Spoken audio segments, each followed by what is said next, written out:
À Nancy, une association constate régulièrement les dérives de certaines de ces sociétés et surtout une augmentation des plaintes de consommateurs. Guy Grand-Girard est juriste. Lors de ses permanences, il reçoit souvent des particuliers à qui les chargés de recouvrement réclament par exemple des frais qu'ils ne doivent pas. Alors j'ai un problème avec une société de recouvrement. Il a tardé à régler une facture de 39,34 €. J'ai fait des analyses médicales fin octobre. Ouais. On a reçu une mise en demeure de payer le 6 novembre de 121 €. 121 €, la somme qu'on lui demande a triplé.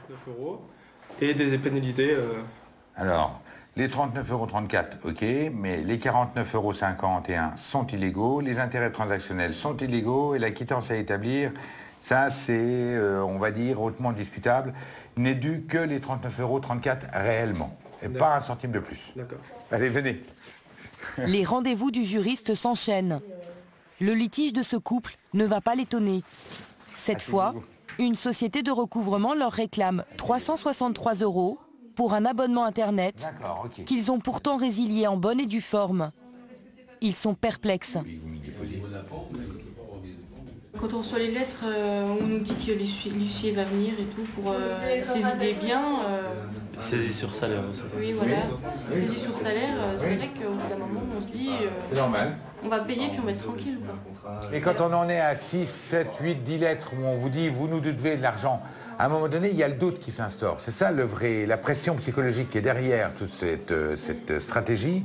C'est une pression psychologique très importante qui fait qu'à un moment donné, on se dit « mais je les dois peut-être quand même ». Alors qu'au départ, on s'est dit « je ne les dois pas ». Dans votre cas, vous ne les devez pas, c'est sûr. Leur cas est loin d'être isolé. Au premier impayé, les opérateurs de téléphonie ou d'Internet transmettent leur dossier à des sociétés de recouvrement. Une fois la machine enclenchée, il semble très difficile de l'arrêter, même quand le débiteur est de bonne foi. Pour quelle raison? Une ancienne chargée de recouvrement va nous donner sa version. Olfa a travaillé 5 ans chez Intrum Justitia. Elle a été licenciée l'année dernière, un licenciement qu'elle conteste devant les prud'hommes. Il y a beaucoup de fois où les débiteurs ne devaient pas forcément l'argent.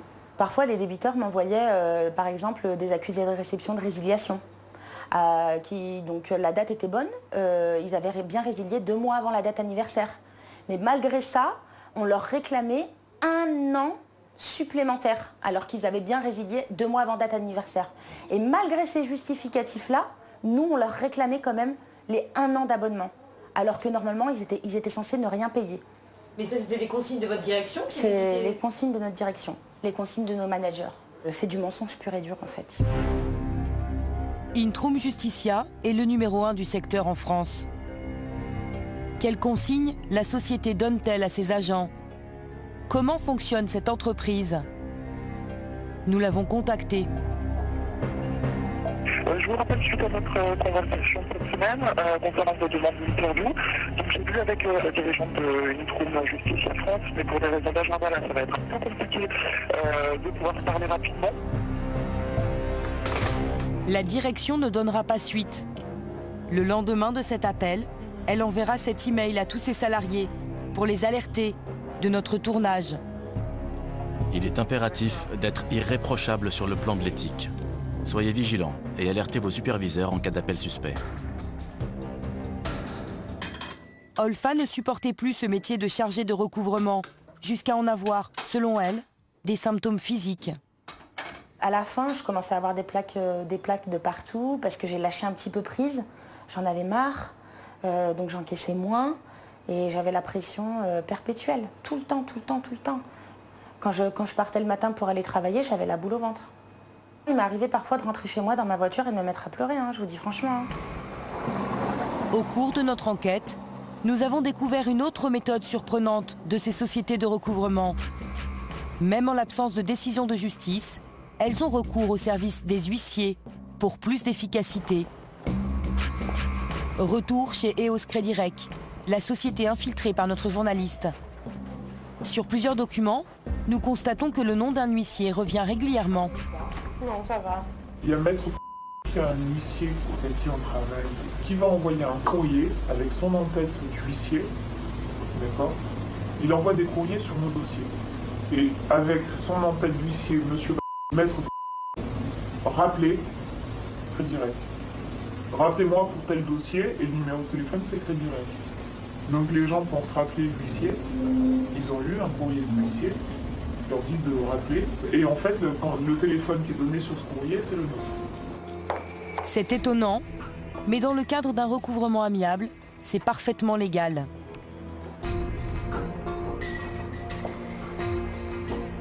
Nombreuses sont les sociétés qui utilisent ce procédé. À Paris, Pascal Abel travaille aussi avec des huissiers. Il a passé des accords pour qu'ils envoient des lettres de relance aux particuliers qu'il poursuit. Je vous ai sorti la dernière, d'accord? Alors, donc là, vous avez donc une copie de la lettre qui a été expédiée par notre huissier partenaire. C'est au moins encore essayer de, entre guillemets, bluffer en mettant dans le circuit une dernière relance faite par un huissier. Il n'y a pas la... Pour ces courriers, il signe des conventions avec les huissiers. Qui rédige là? Qu'est-ce qu'elle dit, ces conventions si vous, Non, mais vous c'est un contrat. Vous les payez combien à la lettre, non, les huissiers? ça c'est un secret industriel. Mais moi, des conventions, c'est des contrats. C'est des contrats. Vous avez avec combien d'huissiers des contrats? Une douzaine.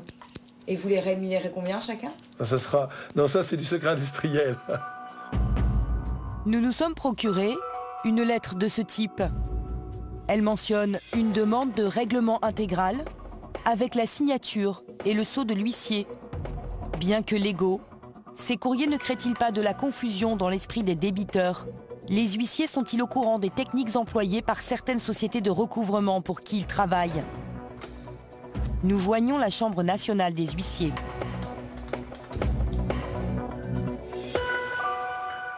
Au sujet de l'interview pour votre reportage, écoutez, la profession ne participera pas à ce reportage, voilà.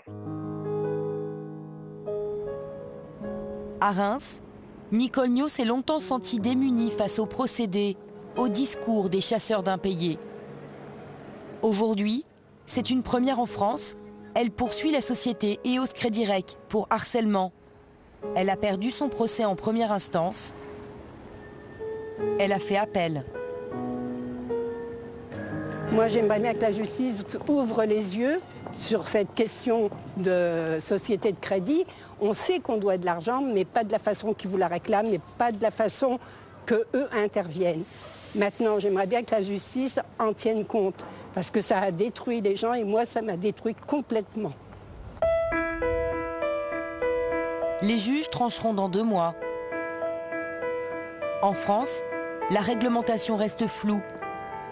La loi est imprécise quant aux méthodes ou aux propos que les spécialistes du recouvrement ont le droit d'employer. Un paradoxe, alors que cette activité s'est envolée ces 10 dernières années. Bonsoir Virginie. Bonsoir Françoise. Alors vous avez rencontré pas mal de difficultés pour réaliser cette enquête. Parmi tous les interlocuteurs que vous avez contactés, peu ont accepté d'apparaître ou de témoigner. Pourquoi ? C'est vrai que c'est rare d'avoir autant de refus et de portes fermées dans un reportage. À part le directeur de l'entreprise que l'on voit dans le reportage, toutes les entreprises de recouvrement que j'ai contactées ont refusé de collaborer. Même au téléphone, quand je les contactais pour avoir des informations claires sur quelles sont vos méthodes, comment faites-vous pour récupérer l'argent, on sentait beaucoup d'opacité. Même du côté des petits commerçants, des chefs d'entreprise, ceux qui font appel à ces chasseurs d'impayés. Ça, c'est plus étonnant. C'est plus étonnant. Je pensais que ce serait beaucoup plus facile. Eh bien, même eux ont refusé de collaborer. Alors, certainement, on sentait qu'ils n'avaient pas envie d'écorner leur image face à leurs clients. Certainement. Un peu de gêne. De la gêne, surtout, oui. Alors, est-ce que les méthodes de ces agences de recouvrement sont encadrées par la loi ? Alors, il y a la charte éthique qui a été rédigée par les professionnels du secteur. Cette charte, elle dit notamment qu'il faut être courtois avec le débiteur, sans autre précision. Il y a aussi le décret qui encadre les agences de recouvrement, qui date de 1996, mais qui est très flou. Ce qui est intéressant, c'est que c'est un secteur, le recouvrement, qui est très peu contrôlé. L'année dernière, la DGCCRF la répression des fraudes. La répression des fraudes a enquêté sur 70 agences, mais sur les plus de 400 qui existent en France. Et alors, quel est le résultat de Le ces résultat, enquêtes? c'est qu'ils ont constaté qu'une quarantaine d'entreprises étaient en infraction, notamment parce qu'elles demandaient aux débiteurs des frais qu'elles n'avaient pas le droit d'exiger. C'est ce qui revenait le plus souvent.